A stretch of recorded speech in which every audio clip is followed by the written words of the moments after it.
Last, we got Kirby Short. Kirby has played for the Brisbane Heat and the Queensland Fire in women's cricket. She captained the Brisbane Heat to back-to-back premierships, and she has a great story. I can't wait for you to listen to this podcast, and I'll see you in the next one. Welcome to the podcast. Thank you for having me. Anytime. What did you want to be when you were growing up?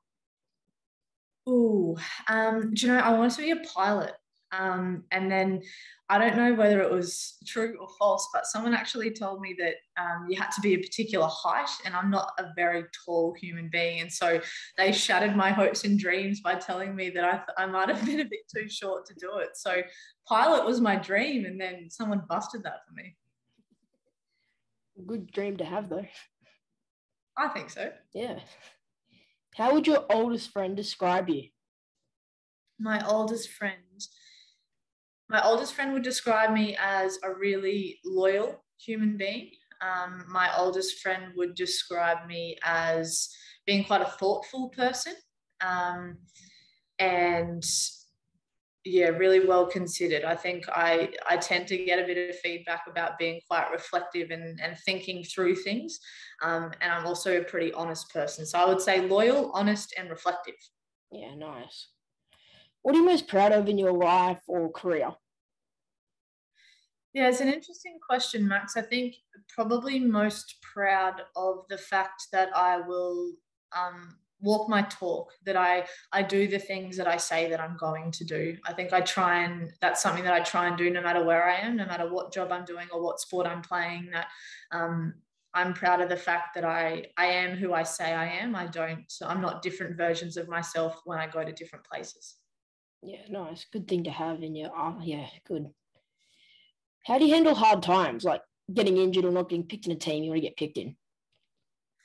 Yeah, I've probably got something I've got better at as I've gone along in my career. I think there were I was actually only talking to my mum and dad the other night about when I was in year 12 and I didn't get picked in a state softball team that I thought that I was going to make, and how I dealt with that then compared to how I'd probably deal with it now. And there were so many cricket teams, even when I was in the Queensland squad, that I didn't get picked. I'd dread the phone call from the head of selectors on a Sunday night and what will I make it, won't I make it? And I think ultimately it comes down to controlling the things that you can control. I think it sounds really simple, but it can actually be quite complex. But ultimately, if you remember that you can only do what you can do, if you don't score enough runs, then you don't deserve to be picked. And if you do score enough runs and you don't get picked, then that's someone's made that decision and you have to live with that. Or if you go for a job interview and you don't get the job, maybe you're not the right fit for that place. So I think for me, the biggest thing in dealing with any kind of adversity is just control the stuff that you can control. Yeah, for sure. What's it been like playing in the WBBL and WNCL?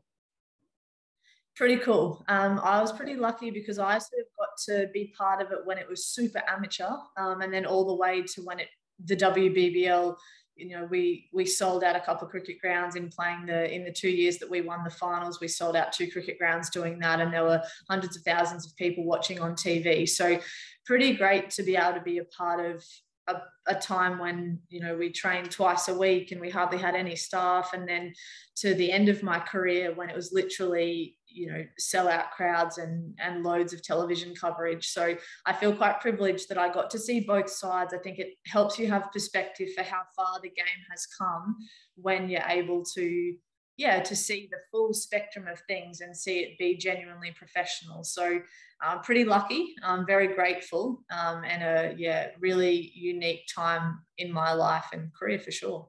Yeah, definitely. It's been great to see the trend upwards of women's cricket in the world.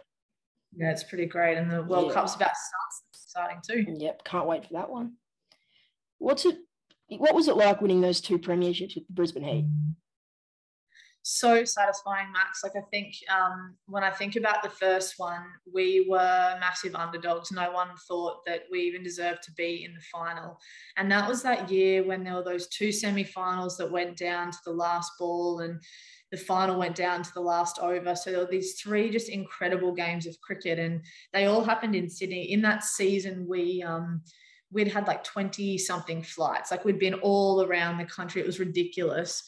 We kind of just embraced the fact that that's how it was. You know how sometimes sporting teams, and I know the Scorchers were a bit the case this season, like they left home and they didn't go back. And it's kind of similar in the sense you just embrace the fact that it's a little bit challenging, and you can choose for it to be challenging or you just choose to get on with it. And that first season we found ourselves playing against the Sydney Sixers, and their team on paper was so much better than ours. Like no one knew who our internationals were, and we were always accused of being really inconsistent anyway. And we won that crazy semi-final against the Thunder. Hayley Burkett took that ridiculous catch on the boundary that saved a six. Nick Carey whacked one and saved a six, and we got into the final. And it was almost like, oh, well, what will be, will be. And the whole crowd was pink. There was just pink everywhere.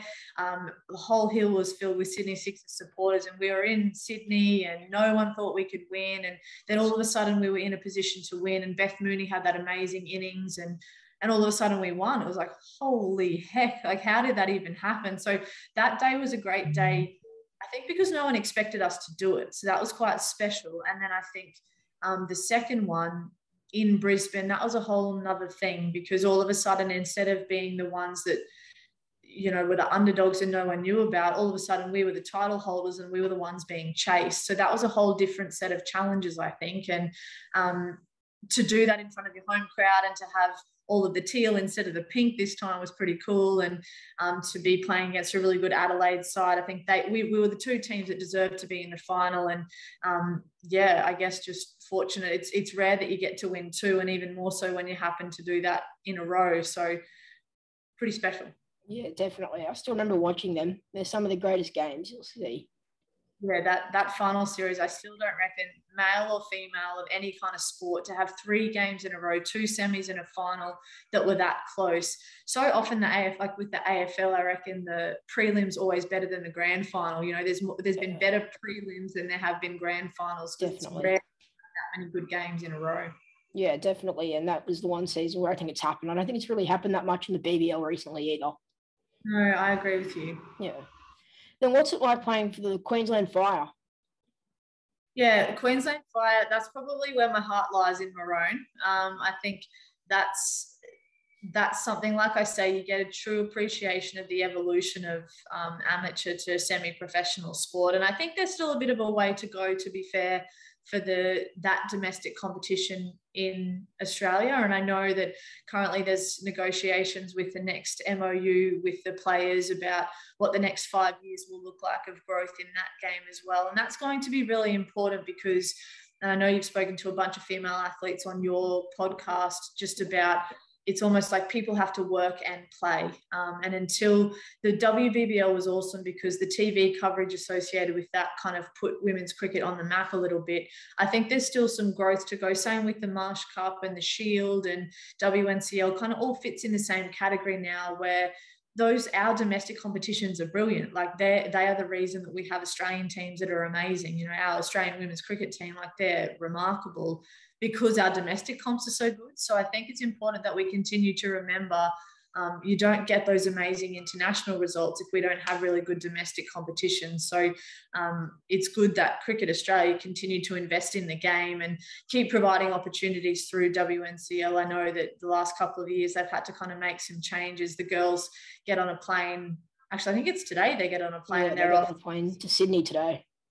Sydney and Canberra and back to Sydney. So it's a little bit of a different looking tournament, but yeah, they're traveling today. So off to WNCL, and I look forward to watching the stream. That's the cool thing now about the development of women's sport, that you were talking televised.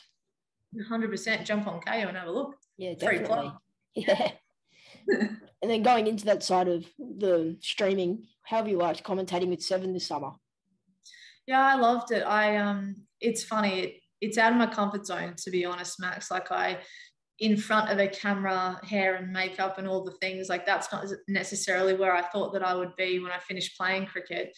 It's funny. The story goes that 2 weeks before I got called by Channel 7 to ask me to do it, and I've done a little bit with Fox Sports as well, and both of those organisations had contacted me. But a couple of weeks before that, I was standing at school, and obviously my job is a deputy principal during my real job, I call it. And I was talking to a group of year 7 kids, and they were doing this growth mindset challenge. Myself and the year coordinator had challenged them to learn a new skill. So some of them were juggling, some of them were doing card tricks, a whole bunch of different stuff. And I was saying, you know, it's okay if it's challenging and it's hard and you feel uncomfortable, but it means you're learning something new. And I thought, goodness me, if this person has called me and asked me to do something that makes me feel all of those things, and then I said no, imagine what kind of hypocrite I would be. So it was actually technically my grade 7s at school that inspired me to say yes to something that would put me out of my comfort zone. And turns out it was probably one of the best decisions I've made. I didn't realize how much I love thinking about the game and talking about the game. I think it's different when you're playing it because you feel so attached to the result. But when you just get to talk about cricket and analyse cricket and think through the kinds of things that are going through the players' minds, yeah, I actually enjoyed it way more than I thought that I would. So it's been a really fun experience, and I hope I get to do a little bit more of it. Yeah, so you commentated the test match, yeah, the ODIs, and did you do the T20s? I did, so not during the Ashes, but I did the BBL. I did T20s in the BBL as well, and I did the Australia-India T20s. I did those. Yeah. So, yeah, I've sort of had a really... That one was for Fox, wasn't it? Yeah, correct. So I did Fox. Yeah, Fox with some of the India stuff. There was some work with Channel 7 for that, and then I did some WBBL with 7, and then I did the BBL with Fox. Yeah. Yeah, nice. Yeah. Have you always played as a batsman in cricket? I've sort of done all the things, actually. When I first started, I bowled a bit of off spin, bowled a lot of overs for my club, and there was sort of, I mean, like, to be fair, if you're going to bowl something and you're not sure what to bowl, most people just bowl off spin. So I wouldn't necessarily call myself a bowler, but I did a little bit of, my entry point into the fire squad particularly was sort of as a bit of an all-rounder, I guess. And then a couple of coaches sort of said, I actually think you should probably bat up the order a little bit. So I didn't really bowl a whole lot at a representative level. I bowled a lot for my club. I sort of very much batted and bowled, sort of played that all-rounder role at my club. But yeah, largely a batter was sort of where I ended up settling and doing most of the work in my career, yeah. Yeah, nice. I know you'll have a different pathway to everyone, but what was your professional pathway to cricket? Yeah, it is a little bit different. So I played, I guess I was part of an era, particularly in Brisbane, where being in the city, girls playing cricket probably wasn't as much of a thing when I was going through school. It was like girls played softball, boys played cricket. That was kind of how it worked at school sport. I was sort of from a family of cricketers. My brother was a good cricketer, but I literally hadn't engaged in the sport whatsoever.